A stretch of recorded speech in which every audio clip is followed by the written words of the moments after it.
Дроны вместо салюта. Подарок Путину от ВСУ. Такого дня России еще не было. Пропал не только бензин. Крым погружается во тьму. Россияне в ловушке. Захват страны изнутри. Депутат Госдумы поднял бунт. Москве поставлен ультиматум. Путин напуган. Кремль в панике снова отменил важнейшее шоу страны. Двойная игра Америки. Байден помогал финансировать войну против Украины, шокирующее признание главы МИДа. Об этих и других событиях к вечеру пятницы 12 июня. Вечер пятницы – время отдыха, но перед этим все самое важное за день. В эфире «Нехта». Я Олесь Корниенко. А вам спасибо, что с нами. Начинаем. Еще один удар по самолюбию Путина после отмены сегодняшнего концерта на Красной площади и переноса его на закрытую площадку на окраине Москвы.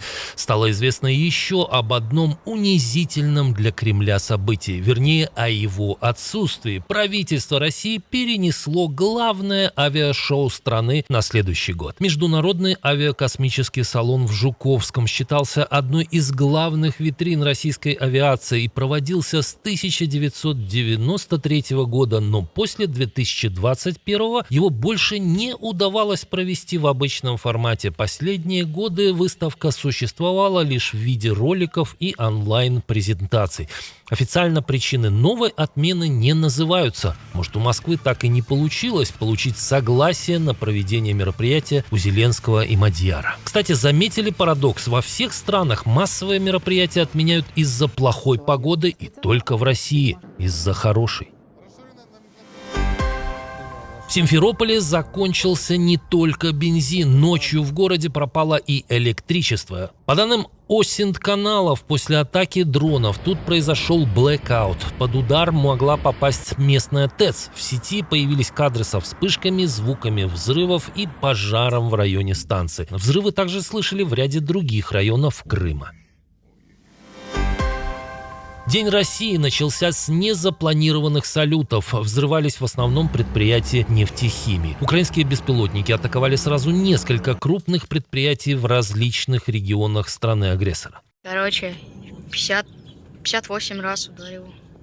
В Татарстане под ударом оказались гигант Нижнекамск нефтехим и нефтеперерабатывающий завод Танеко. На опубликованных кадрах видны сильные пожары и густой дым. Один из беспилотников из-за работы российского рэп попал в многоэтажку. Пострадали 3 человека.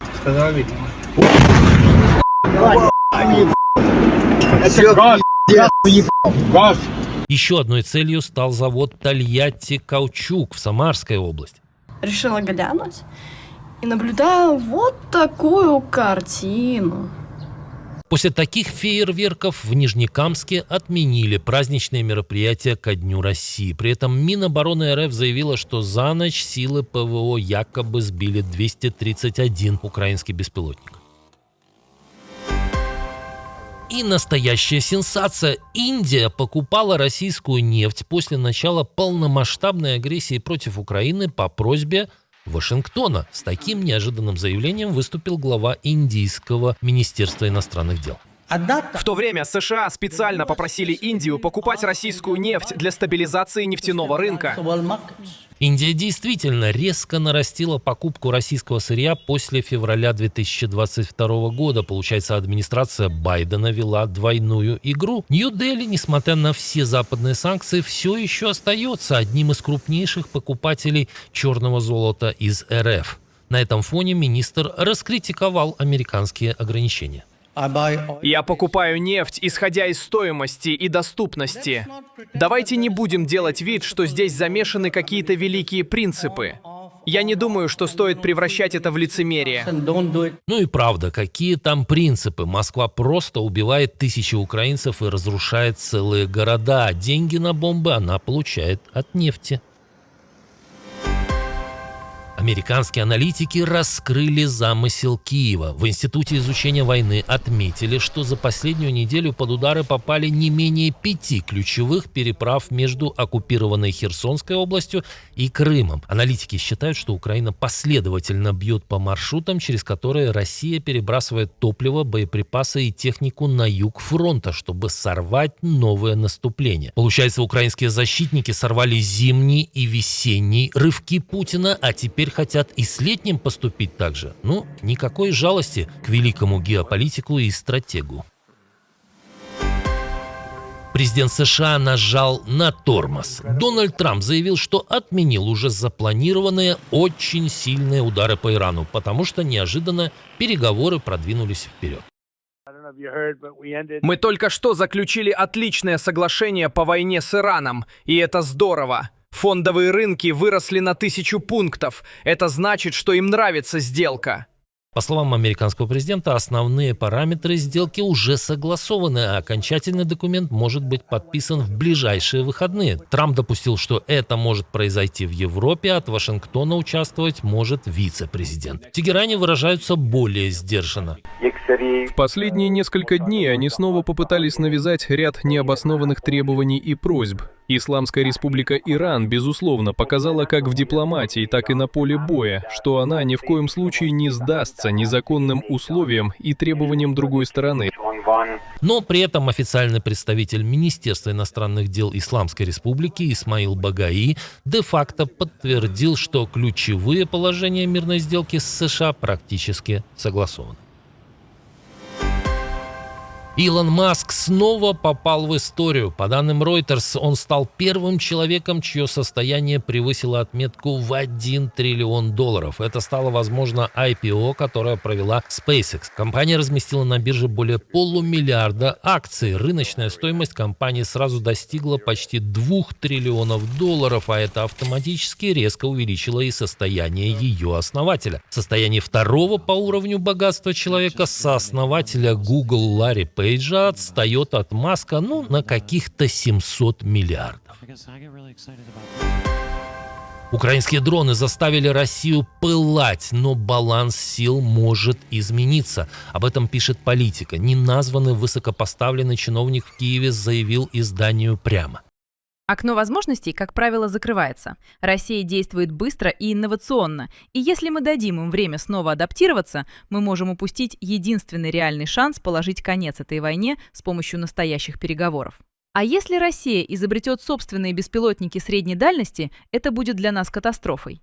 Поэтому Киев просит союзников выделить дополнительные $20 миллиардов на развитие дальнобойных ударов по территории страны-агрессора. По данным издания, этот запрос прозвучит 18 июня на встрече в формате «Рамштайн». Украина вынуждена тратить на оборону около 40% своего ВВП. Это самый высокий показатель в мире. Тем временем в России вот-вот произойдет взрыв помощнее любого дрона или даже ракеты «Фламинго». Критиковать войну начали уже в Госдуме. Обращаясь к теме СВО, которую долгое время избегал, я вынужден констатировать. Коррупционные скандалы сочетаются с продолжающимися потерями наиболее активного и репродуктивного населения из-за неэффективного руководства. Атаки на наши города не прекращаются, их география расширяется. Но на этом депутат-коммунист Вячеслав Мархаев не остановился и продолжил опасное сравнение. Что сделал бы внешний враг в случае захвата России? Присвоил бы ресурсы, разграбил промышленность, взвинтил тарифы, построил себе особняки. Но вторжение не произошло. Власть справилась с этим сама, эффективнее любого агрессора. Мархаев потребовал от властей представить четкий и публичный план завершения СВО. В противном случае, по мнению думца, страну ждут социальный взрыв и хаос, а вся ответственность за это ляжет на несменяемую власть. И это была цитата. «Все могут короли» пелось в одной известной песне, но эта история служит очередным опровержением этой формулы. В Таиланде умерла принцесса, которую многие считали будущим лицом монархии. Баджракити Абха скончалась в возрасте всего 47 лет, причем последние 3 она провела в коме. Дочь короля Вачира Лангкорна внезапно потеряла сознание еще в декабре 2022 во время прогулки с собаками. Причиной врачи назвали тяжелое нарушение сердечного ритма, вызванное инфекцией. Все это время принцесса находилась под постоянным наблюдением медиков.